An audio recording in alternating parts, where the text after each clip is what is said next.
Is that a heart opener or what? Oh my goodness, this is going to be such a great month.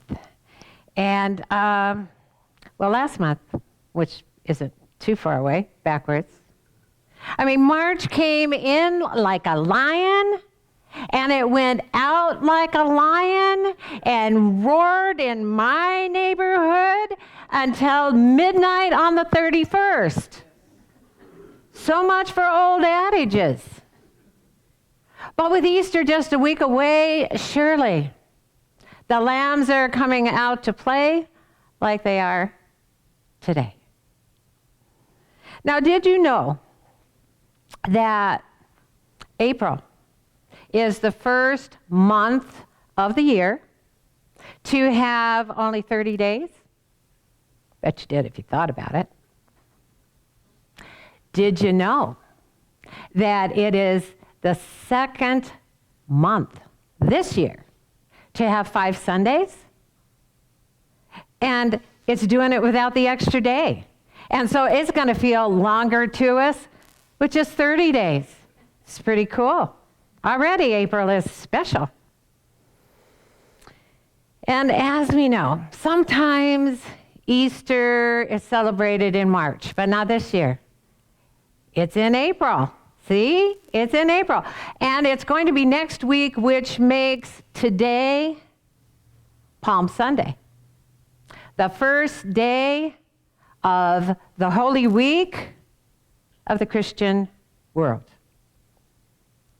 Now, Bible scholars tell us that Jesus was likely crucified in the first century Judea around 30 AD or 33 AD. And then sometime after that, roughly 200 years, it was recorded. That event was recorded in the 4 canonical Gospels of the New Testament. And then after that, sometime after that, the week between Palm Sunday, the day that Jesus entered Jerusalem, and Easter Sunday, the day of his resurrection, was recognized as Holy Week for roughly 2,000 years. The story of what happened in the life of Jesus between Palm Sunday and the resurrection, just 7 days later, has been repeated yearly in the Christian world. Every year, for several thousand years. This week has been called Holy. Now, if you think about it, that leaves a whole lot of weeks in those 2,000 years. And a whole lot of days in those weeks, and even more moments in those days that have not been recognized as holy. Well, you can think about it now, or think about it later. So today, and on Easter Sunday, even though we'll be talking about those infamous holy 7 days, we'll be recognizing, as our song just said this morning, that when we rise to see it, everything is holy now. The holiness that was alive in the days that Jesus walked this earth as a holy man, and then as the risen Christ, is the same holiness that permeates this earth life today. It lives in everything that lives right now. Every mountain, every tree, every ocean, every flower, every atom, and every human. In the way of transformation, we read, "Do you not want to taste it all? Do you not want to wrap yourself around it all? Do you not want to remember that magic is around you. Out of that magic, the moment you are experiencing is being created from within your holy self. It's also a fact that the drama that seems to be everywhere in this world today is being created from within all of us collectively. But how we experience the world is a decision we make individually. Every moment, no matter how we experience that moment, is being created from within our own mind. The drama we create today is no different than the drama that occurred when Jesus walked the earth. Drama is drama. It was just a different cast of characters who were playing the parts. Which brings us to the title of today's talk, A Cast of Characters. Now, most of us have read a fiction book, if only in school. And as we did, we pictured the characters in our mind. We saw them moving around in our head as they played the roles in the story's plot. And because they were our mental cast of characters, and we felt affection for the heroes and heroines in the story, we gave them pleasing mental images in our mind. And since we didn't feel affection for the villains, our mental images of them were not pleasing to us. Ever read a book that you enjoyed so much that when you read the last page, you felt a little sad because you were going to miss some of the characters? Ever had a book, or maybe even that book, turned into a movie where very few, if any, of the main characters, heroes or villains, fit your mental images? And didn't it make you wonder, did the casting director even read the book? Well, as we know, we all see things differently because we all perceive life differently. Sometimes we perceive it a little differently, and sometimes we perceive it a whole lot differently.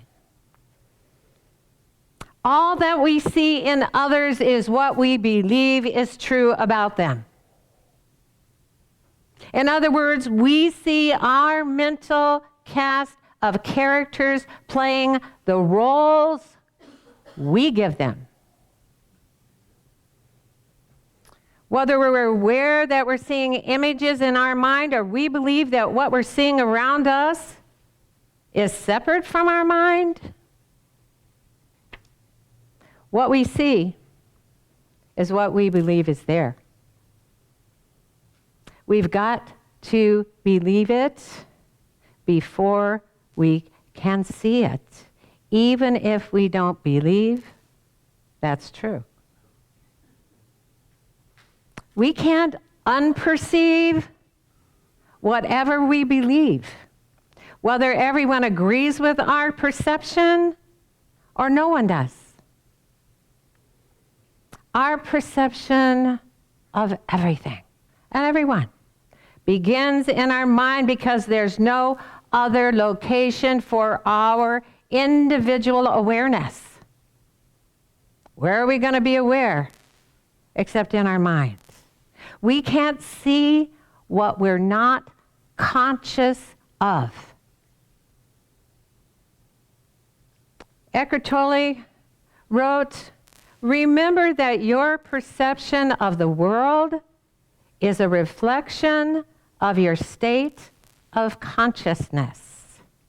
You are not separate from it, and there is no objective world out there. Every moment your consciousness creates the world that you inhabit. Now, life 2,000 years ago is pretty much the same as it is today. A world inhabited by human beings believing what they were seeing was separate from the contents of their own minds. The world was and still is a mental perception of a cast of characters that first inhabit the mind and then inhabit the world we see. Then and now, some characters look like heroes and some look like villains. But everyone, no matter how we perceive them, is here to play some role in this life. The role they play in our life depends on our individual perception of them in relationship to us. Ever heard someone talking about a person you know? Or maybe a person you've seen in the media and you've formed an opinion about? And what they were saying about that person, good or not so good, wasn't even close to the way that you perceive that person. We don't all cast the same people in the same roles. Now, Bible scholars tell us Jesus, known as the Prince of Peace, the hero to his followers and to the Jews who were waiting for him to come and rescue them in Jerusalem, they say he entered the city from the east side. He was riding a donkey and accompanied by his disciples and his followers, who were mostly peasants and farmers and out-of-work fishermen, except for Matthew, who is an out-of-work accountant. And entering from the west side was Pontius Pilate, an imperial official and the governor of Judea with a brutal reputation that was the antithesis of the Prince of Peace. He was perceived as a villain even by some of the people who followed him.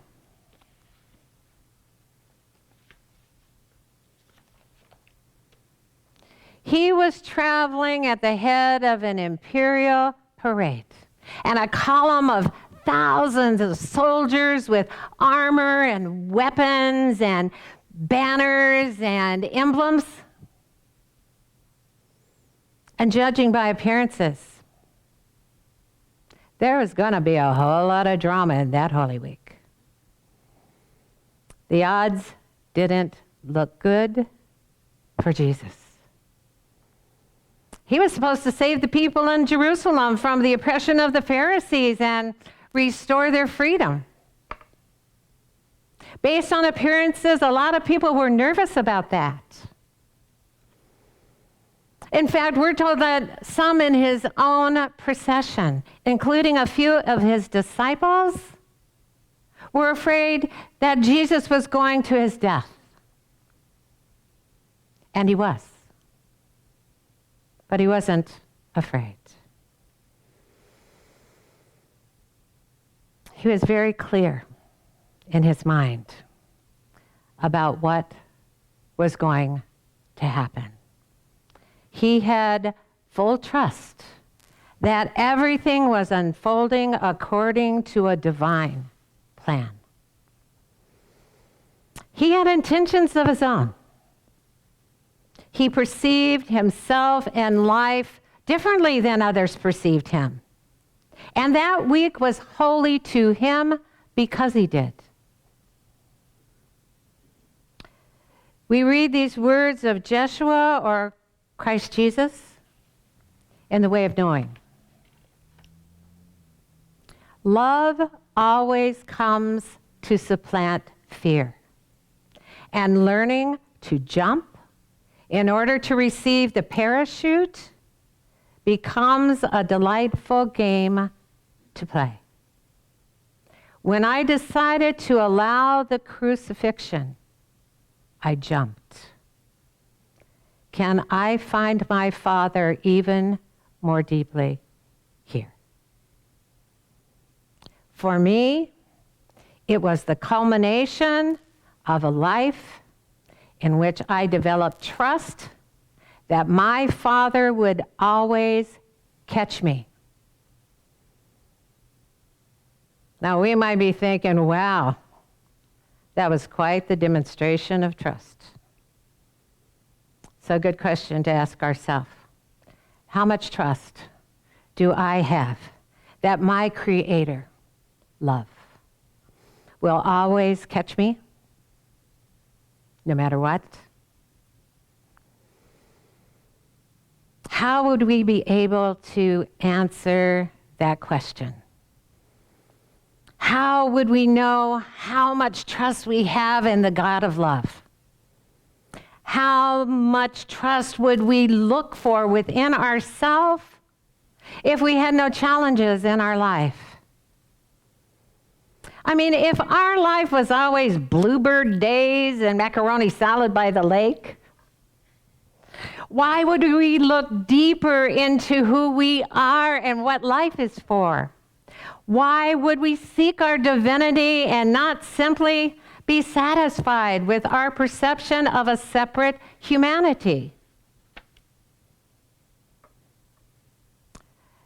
This life is designed to move us out of our comfort zone so that we can make choices that help us grow in spiritual awareness.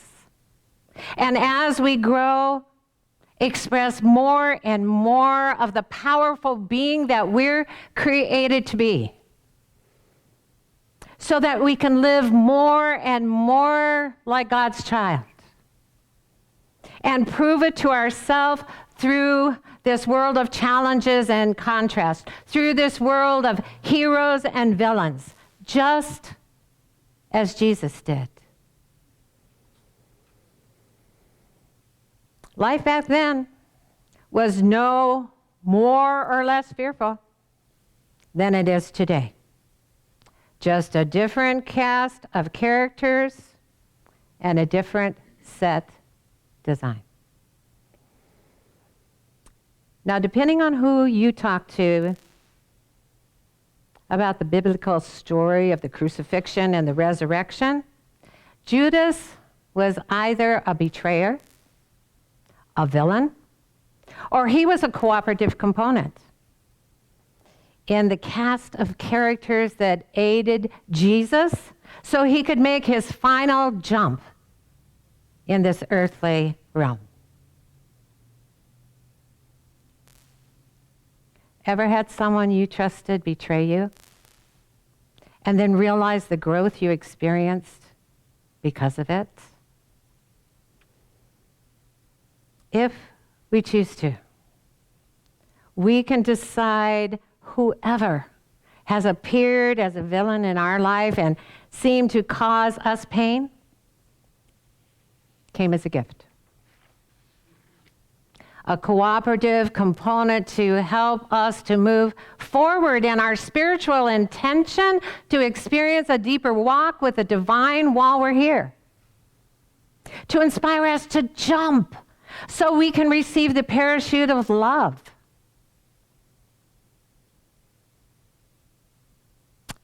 We can decide to look at every opportunity and ask,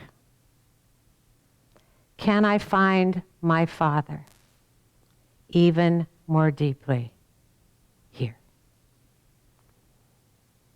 If we do, the cast of characters in our life will become a catalyst for our growth. And through that growth, our deeper knowing of the love that is God. Then life will become a delightful game. to play. Abraham Hicks tells us, because a decision is a summoning of life. That's why a little chaos is good for you. Because often you don't make a decision until you get yourself in a jam. We can each decide to begin this Holy Week by blessing the whole cast of characters in our life from the start to this very moment. Because we came here together to play with each other, we can decide to enjoy the game. Namaste. All righty. Well, this is the time of our service when we verbally express our gratitude, because we're always feeling it moment to moment. But we just want to say thank you. Thank you to this spiritual family, this community of beautiful beings who are here this morning, who are here every Sunday morning. Thank you to everyone who is here live stream. Thank you for taking time on this beautiful Sunday morning to have this experience with us. And we would love to do this over and over again, more and more, in greater ways. And that requires financial support. So if you'd like more of this, if you heard something this morning that moved you, if you heard something this morning that causes you to want to hear more and more, and you're wondering how you can keep things going, our treasurer, Jamie Phillips, Dr. Jamie Phillips, can tell you.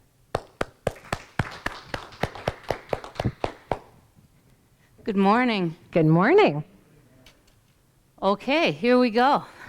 Will I get it right this time? Thank you. Thank you very much. Pardon me? Yeah, there you go. Okay, if you're watching this live stream, there's several ways for you to donate to the Life Enrichment Center. The first is via our Facebook page, facebook.com/Life Enrichment Center, and you can just hit the donate button on the page. You can visit our website, lecflint.com, and hit the donate button. We changed our website name a couple of years ago. Okay, a while back.